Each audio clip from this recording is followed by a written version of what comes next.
Okay, post-booking process.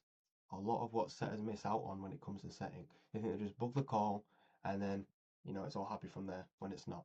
This is probably 80% of what the setter should do in their day, is making sure these guys show up and actually pay and not have any sort of chargebacks, no objections. They get on that call, they're ready. More revenue with less leads. It keeps the lead engaged until they're on the call. Right? If we just book in a call, we've had this great conversation with the lead, they're really happy to book on, and as soon as we get what we want from them, and we disappear, what are the chances they're going to take that lightly? Probably not. They're probably going to be a bit pissed off. I would be if I was, told I was going to get my life changed, then didn't get any help from that.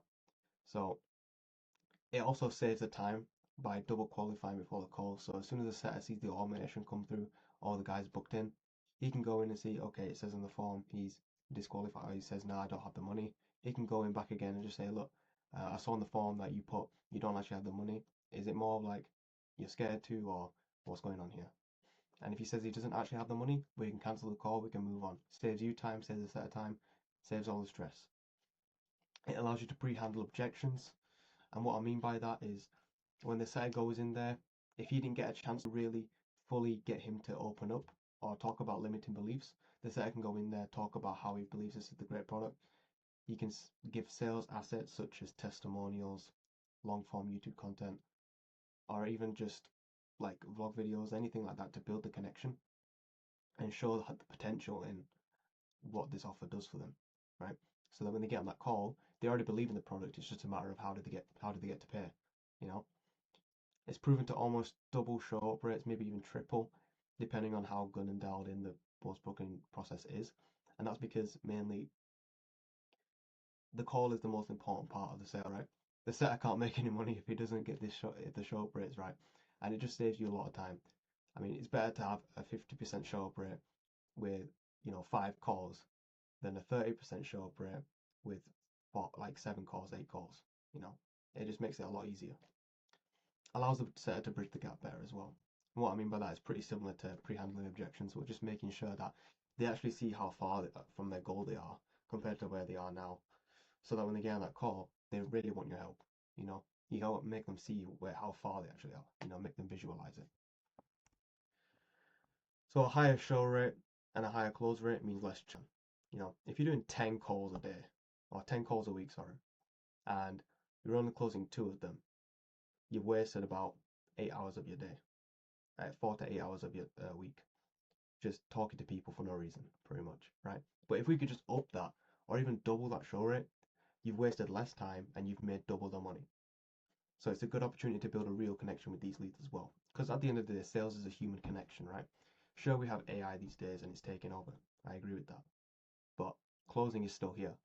And closing is probably not going to be taken over anytime soon because people want to buy from people. So instead of just always asking them, oh, what's your goals? What's this?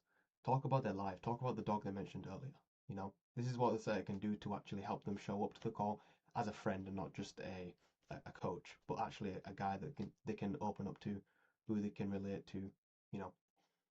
And this is just some of the examples like this. Hey Ron, sorry, come through on my end. How's the business going? It's not bad at all. We have a well-established base. What do you do in your day to day?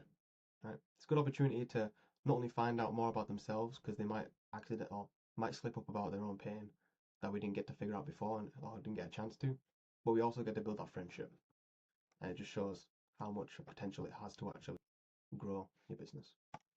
How can you setter actually start doing this? So, first thing they should do before anything, before building the report, before sending anything, is actually making sure they're worth the time and qualify them. Because we don't want to waste the lead's time and we don't want to waste your time. So if they're qualified, even if we've asked them before and they said, oh, they've got a great job, we want to make sure that they're actually confirming that again. Just went, oh, just to confirm you have enough set aside, right? Yeah, sure. If they say they don't, because it's all good, man. I understand. I don't want to waste your time. Let's book it till in the next couple of weeks when you're ready. If qualified, build true rapport. Actually build that friendship with them. Make sure that when you've got them to open up about their livelihood or just things that they've done or how their day's going, you can start to like say, okay, honestly, talking about your situation, I feel like I have a video that would really help you, you know. And then to me, right, if someone said that to me, I'd be like, oh wow, he's got a video specifically for me. That'd be great. Because then if he sees that and he sees someone else who's done the exact same thing that he's struggling with, he's way more likely to buy into what you're doing. And then fourth thing, send call reminders. 24 hours to 12 hours, 6 to 3 hours, and 1 hour, right? These guys are busy, they have their own lives. Okay. It's very important that we actually make them ready to go because they probably are ready to go. They're probably ready to go and pay. But sometimes people just get caught up in life. So it's good to send call reminders and make them realize that this is a priority. This isn't something they can just throw to the side. It's a real opportunity for them to change their lives. And before all of that, the setter has to write up pre-call notes for the closer because all of this has gone to waste otherwise. Because how is the closer going to be able to use all this information that the setter's used if he can't even write up the notes? Right. This should be the first thing he does in the workday. You shouldn't be doing it at like a last minute, like 50 minutes before the call.